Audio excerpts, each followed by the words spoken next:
thank you to all of you for coming out today. It's so exciting to see you all here. Welcome to People Get Ready Too, and thank you for joining us on this new date and for being patient with us during the rescheduling.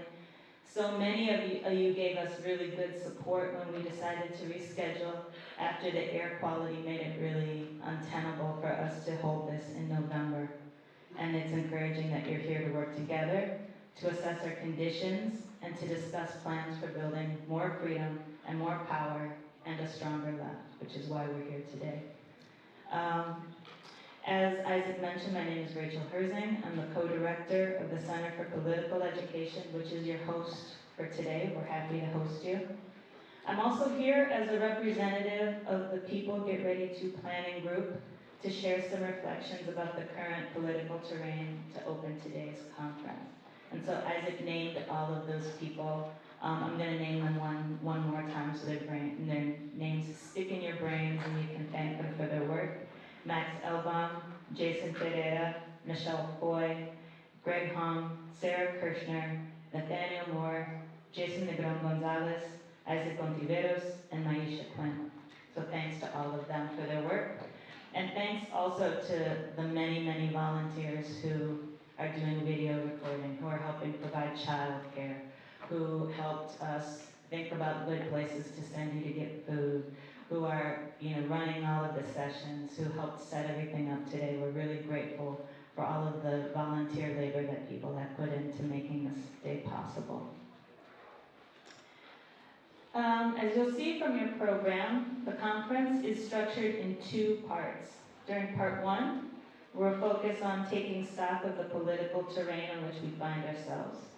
In November's midterm elections contribute partially to that terrain, but also do global politics, pressure from the grassroots, economic forces, and other dynamics.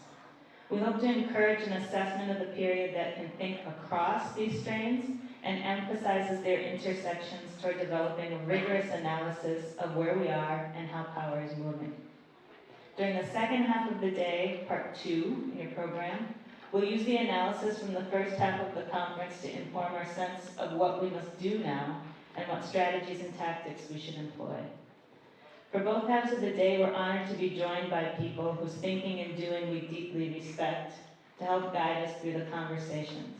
Today's presenters have been selected purposefully because of their experience and expertise built up over years of movement work. And while many of us have opinions about these topics, their leadership and experience is really important to us in terms of setting a tone and guiding the conversation. So we're grateful for them sharing their skill and smarts with us. How many of you were here for People Get Ready in 2017? A good number of you. Thanks for coming back.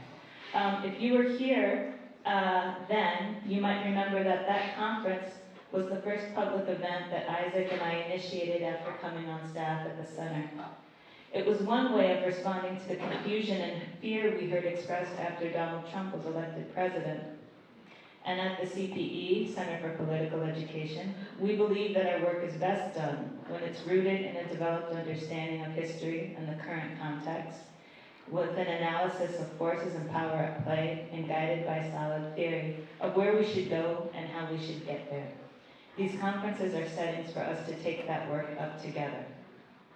If you were here in 2017, you may also have been lucky enough to experience Linda Burnham give the conference's opening remarks. And we were really deeply impacted by that talk, and we want to reflect on some of the ideas that Linda put out for consideration. We want to return to them because we think they're still crucial for us to consider today. So Linda asked us to think dialectically about a series of things. She started with short-term and long-term and asked us to consider the urgency of the moment that we're in within a context of the long arc of struggle. So in that spirit, as I mentioned, Isaac and I started a couple years ago as co-directors. We actually started the day after Election Day in 2016. Our plans for a slow, steady rebuilding phase of the center were thrown into a spin by the energy of the organizations and movements around us responding to the fact of Trump's election and the early chaotic days of his regime. And our work remains impacted by that energy that all of you are putting into the work that you do. The past couple years have seen organizations fighting for migrant justice, economic justice, land sovereignty, and climate change face daily attacks on the people they work with and the natural resources that they fight to protect. The Bay Area came out hard against the Muslim ban for the maintenance of sanctuary status and for the right of people to move across borders. The Bay Area also came out hard for climate justice, with thousands of you taking to the streets in September and educating yourselves along the way about how the choices we make about the environment are related to our liberation and self-determination. The urgency that spurred many of you to action has come in part as a result of increasing repression. And even as we respond with urgency, we need to continually ask ourselves, how are our responses building power? How are we drawing lessons from our forebears, from former slaves fighting for land, education, political power, to people overturning colonial rule and forging national liberation movements, to civil rights movements demanding racial and gender liberation, and disability justice. We have a rich history to draw from and a long arc ahead that we must bend toward justice. In 2017, Linda asked us to think about how to build the left while building the broadest possible alignment against authoritarianism. This urgency is at the forefront of our minds in light of the government shutdown stemming from Trump's racist crusade to build a wall on the United States southern border. We may have seen some growth among the left over the last 2 years, but when we take an honest look, we also must admit that the left remains far weaker than other political actors and that we're more fragmented, confused, and diffuse than we need to be to have any substantial impact. Although some of us may be taking heart in the advances made by candidates moving more progressive politics within the Democratic Party, we're still in no position to seriously contest for power and challenge the authoritarian right. So we need not only to win people to our side, but to cohere our efforts and energies into forms that can present genuine challenges to the right's power structures. We need to be bigger and badder. And while we're at that, we would be naive to believe that the authoritarian right will just give anything up. In fact, they're poised to take anything they can, regardless of rules or conventions. They will continue to push until they're stopped in their tracks. Their relentlessness compels us to think creatively about who we need to ally ourselves with to create that stopping point. And even as we continue to push a left agenda rooted in liberation and self-determination, we don't have the luxury of going it alone. What limits are we willing to push to go beyond just having a correct line to actually seeing our conditions shift? How are we staying focused on unifying around a shared faith and avoiding the pitfalls of call-out culture and infighting that weaken our movements? And how can we do this in ways that don't undermine our ability to rebuild a powerful left? Politics is ultimately about power. Power to determine a living wage, for instance, or to determine what constitutes adequate shelter, or whose gender is legitimate. We deserve a measure of power over our own lives, and we have to believe that we can win. What do we need to have in place to have the best fighting chance? How are our own fates tied to global struggles, and how can we take leadership from our comrades in places like Haiti, Brazil, Palestine, the Philippines, and India, who have been fighting against some of the most repressive forces out there today? This brings us to Linda's challenge to consider the particular and the general. Each of us likely has issues that move us, around which we can be activated. Our commitment to these issues is in no small part what fuels our movements. The challenge, however, is to take on a perspective outside ourselves, our individual selves, that can understand what's good not just for us, but also good for our neighbors. And not just what's good for the Bay Area, but for California, for the United States, or the world. And clearing pathways to build the power I was just talking about also potentially opens up more space for all our particular issues to have air to flourish. And as we take up Linda's final dialectic, our revolutionary dreams and the world as it is, we return to the rigorous analysis we discussed at the start. These days, I'm feeling exhausted. Are any of you feeling exhausted? Are any of you feeling overwhelmed? And even with that exhaustion and overwhelm, do you also have a vision of how you'd like the world to be?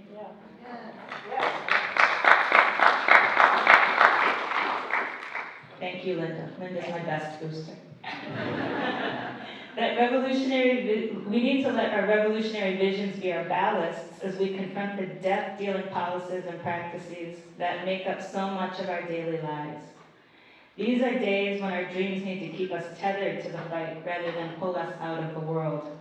If we're to be about the business of changing conditions that we live in, then revolutionary visions must be our fuel. But let's not waste that precious fuel spinning our wheels in the mud. Let's stay focused and practical about the forces we're up against, even as we stay creative about what it will take to turn the tide toward increased freedom. Those of you who know me may know that I'm very cynical about elections. They frequently legally exclude people I work with based on felony conviction status or citizenship status or all of the many other things that keep people disenfranchised and unable to make it to polling places. And elections also frequently compel us to make the choice between evils rather than giving us the opportunity to vote affirmatively for our futures. And I'll confess the midterms didn't turn me. I didn't get carried away by a blue wave. And despite that, there is this thing. I'm unwilling to accept a white supremacist, patriarchal, xenophobic, genocidal future. The people who are trying to make those forces normal are maintaining their power through electoral and governmental means. And that definitely doesn't make electoral politics the only terrain of struggle, but suggests that it's a battlefront, a key battlefront, and not only for defeating the right. And as we'll see today in several sessions, some groups with radical politics that threw down for the midterms did so in a way that expanded their influence and base among workers, people of color, people with disabilities, indigenous people, women and transgender people, young people and queer people, our people. How they organized also strengthened their capacity for both electoral and non-electoral fights in the coming years. So it's not necessarily a choice between either or, but it's a choice about how are we using all of the tools at our disposal to win what we want to win. Where and how we fight is crucial to what kind of changes we can affect. So is engagement on every battlefront and making the links between them. This means, among other things, that those of us identifying as being left need to be immersed in and strive to lead in building peace and solidarity among peoples across the globe, especially in a period like the present in which the right-wing authoritarianism and xenophobia are on the rise worldwide. Excuse me. In this era of rising inequality, we're charged with fighting with all the strength we can muster to secure and extend the rights and power of the workers and of the poor. So, can we hear it today for the LA teachers that have been out on strike?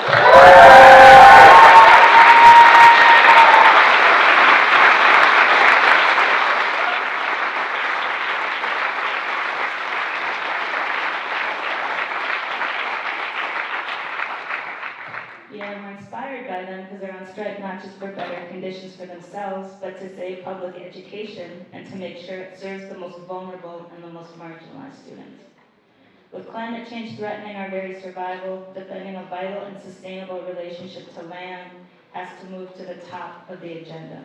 And because the fight for democratic rights and genuine democracy has always been intertwined with the fight for a different social system, it is our task to stand up for freedom of the press, civil liberties, and deep-going transformation of the country's political institutions. Our power to determine the distribution of social wealth, development, and freedom relies on our leadership. Those of you who heard Linda speak, she did this thing that I thought was great. She's like, everybody's not in some other room somewhere else figuring out how we're going to win. This is up to us, right? It's been through great struggle and sacrifice that freedom-minded people have made these the most basic requirements for any justice in the world, let alone the stepping stones toward a new and better one. We know that our adversaries are waging vigorous campaigns that undermine the dignity of work, land sovereignty, genuine democracy. We also feel the intensified vitriol and boldness of their offensives in this period. Together, we can also feel our own boldness as we do our best to come to the front lines of these fights and shift power. War rages at home and abroad. The Trump regime has pushed forward huge increases in military spending, thereby bolstering the deployment of nearly 200,000 active duty U.S. military personnel in at least 175 countries globally. That's right, yeah, that's worth a hiss, or two or three.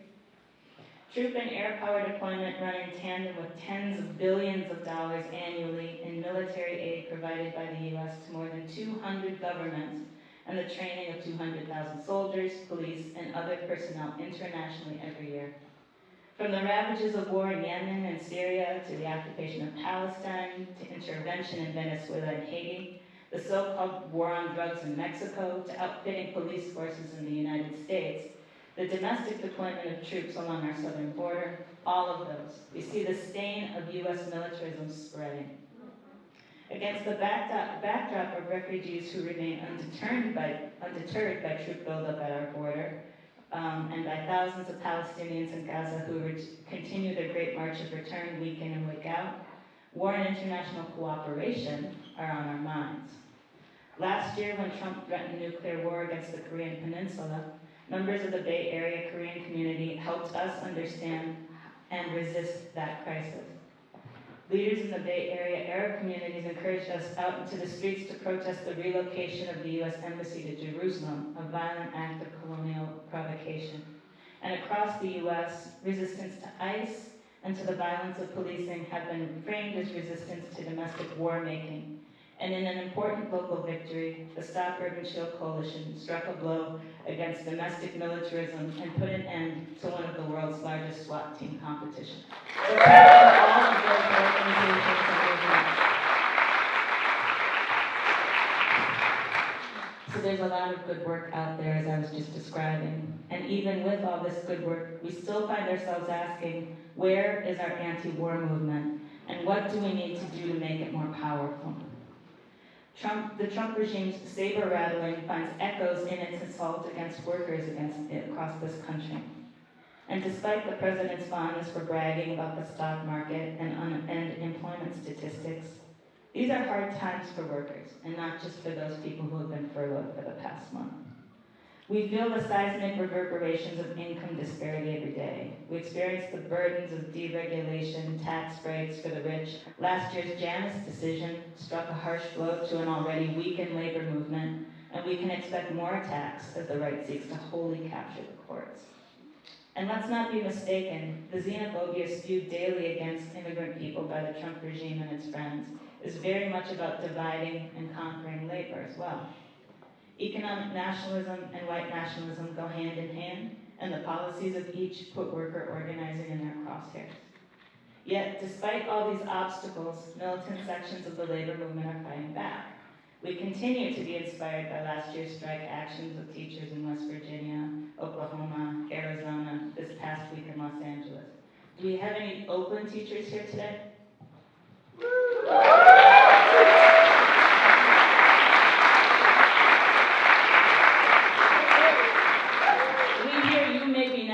And we're with you. Gains have been made and demands won through these fights, and new energy and leadership have emerged as a result of them too. We're also encouraged by hotel workers across the country, but notably here in the Bay Area, who went on strike as part of a coordinated, creative, and long-term national strategy. Other victories, such as Measure Z in Oakland, amplified the politics and demands of the Me Too movement and moved beyond simply calling out sexual assault and violence by institutionalizing safety standards, protocols, and increased power and protections for hotel workers. And there's another important point here. These fights indicate the way the struggles of the labor movement against sexism, against racism, and against all forms of discrimination are bound up together. They show the way that the advances in any area strengthen the fight for justice, peace, and a sustainable planet as a whole. An injury to one, any injury to our threatened environment, any theft of land, any displacement of vulnerable people, any act of militarism anywhere on the globe is an injury to all. And we're buoyed by our victories. Still we wonder, will the across-the-board tax from Trump and the exploitative system of capitalism further spur the energetic movements that we've emerged and taken to the streets and ballot boxes in the last 2 years? Will they give us more energy? If they do, how will we help build the new leadership and creativity that will be crucial to the movement's success? How will we fight in ways that strengthen both the broadest front against the right, the surging social justice movements, and the revolutionary left? Tomorrow, we celebrate Martin Luther King Jr. Day. Maybe you're planning on going out to any of the activities that are coordinated by the Anti-Police Terror Project, and we want to acknowledge them and thank them for their leadership in organizing activities this year. Maybe you're planning to join Third World Resistance for their workshop later today, amplifying MLK's radical legacy. Earlier, we nodded to King in referring to the history of bending the arc of history toward justice. And we want to close with some words from MLK that we think are as salient today as when he wrote them in 1968. And these are from his book, Where Do We Go From Here? He says, "One of the great liabilities of history is that all too many people fail to remain awake through periods of great change. Each society has its protectors of the status quo and its fraternities of the indifferent, who are notorious for sleeping through revolutions. But today, our very survival depends on our ability to stay awake, to adjust to new ideas, to remain vigilant, and to face the challenge of change. The large house in which we live demands that we transform this worldwide neighborhood into a worldwide family. Together we must learn to live as family, or together we will be forced to perish as fools." So today, as we move into these conversations, let's stay awake. Let's keep our focus firmly fixed on a sober analysis of what we're up against and what it will take for us to shift power toward ensuring more freedom and self-determination for those of us who are routinely denied it. Today's conversations won't be silver bullets, and as Isaac mentioned, they certainly will not cover every pressing issue that we face. They're a good place to start, and thanks for participating today and making this happen. Have a great conference.